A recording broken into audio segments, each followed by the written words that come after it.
Evolución de las políticas educativas en Colombia, 1920-2012. Universidad UTEL. Análisis crítico de los proyectos de educación nacionalista, rural, socialista y técnica. Doctorado en educación, Adilsa Chalá Ramírez. Políticas educativas en Colombia. La educación como proyecto de nación.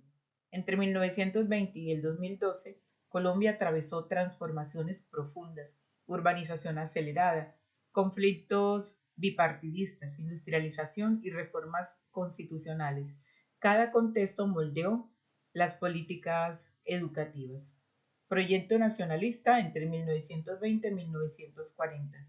Educación rural e indígena 1920-1960.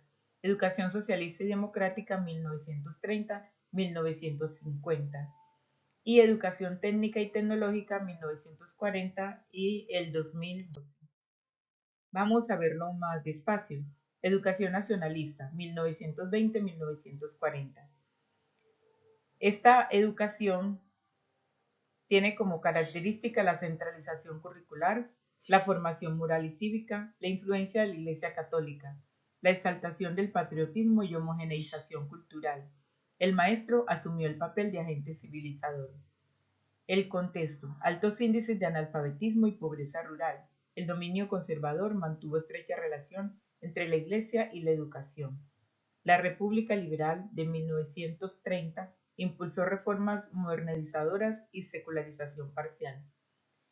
Agenda pendiente: la exclusión de comunidades indígenas y afrodescendientes, la escasa cobertura, la educación memorística y autocrítica, y el débil acceso de las mujeres a los servicios a todo lo público.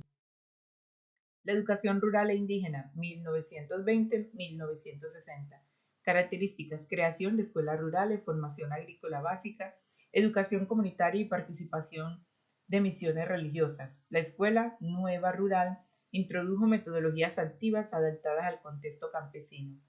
El contexto: la estructura agraria desigual, el campesinado enfrentaba pobreza y aislamiento, las comunidades indígenas eran marginadas y sometidas a políticas de integración forzada.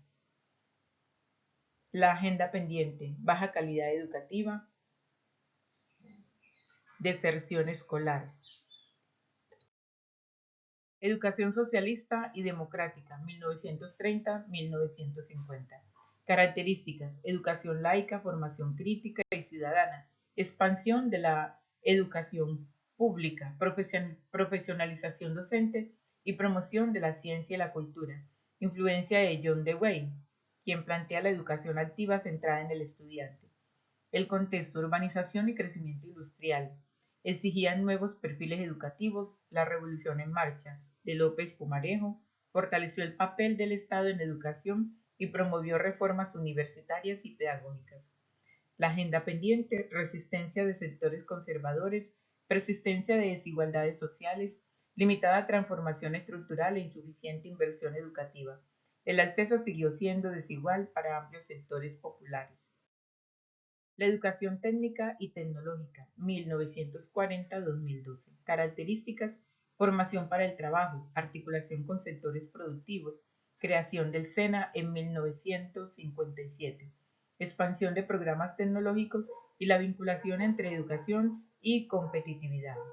El contexto: la industrialización, crecimiento urbano y globalización transformaron las demandas laborales.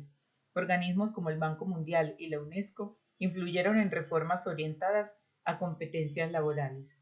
La agenda pendiente: desigualdad en acceso a educación superior, brecha entre formación y empleo, subvaloración social de la educación técnica y débil financiación pública. La comparación crítica de estos proyectos educativos. En el proyecto nacionalista 1920-1940 encontramos la identidad nacional, centralización y la exclusión cultural. 1920-1960 con el proyecto educativo indígena y rural. Cobertura ampliada, enfoque paternalista, marginación persistente. En el proyecto educativo socialista y democrático 1930-1950 encontramos la ciudadanía crítica, educación laical y el acceso desigual. Y en el proyecto educativo técnica y tecnológica, en 1940-2012, encontramos la formación para el trabajo y esa brecha entre formación y empleo. Los cuatro proyectos reflejan distintas concepciones sobre el papel de la educación. Todos estuvieron condicionados por profundas desigualdades estructurales, clase social, ruralidad y pertenencia étnica. Como nos lo plantea Bardium y Passeron, la escuela frecuentemente reproduce las estructuras sociales existentes, la situación visible en el caso colombiano. Y Freire en 1970, la educación debe promover conciencia crítica y transformación social, aspecto que aún constituye un desafío para Colombia.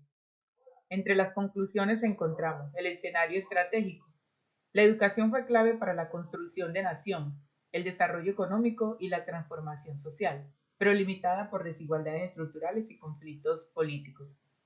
La segunda conclusión son los avances parciales, proyectos que ampliaron cobertura y modernización parcialmente el sistema, pero no resolvieron problemas históricos de inequidad, exclusión rural y baja calidad educativa. Y los desafíos vigentes: inclusión, pertenencia curricular, formación docente, infraestructura, siguen siendo unos grandes retos en nuestra educación colombiana. Las recomendaciones: inversión pública, políticas más contextualizadas, modelos críticos y participativos, formación docente, articulación técnica con la universidad, reducción de brechas digitales y las políticas de largo plazo. Y encontramos finalmente las referencias en las que me apoyé para argumentar toda esta tesis que acabo de presentar. Muchas gracias.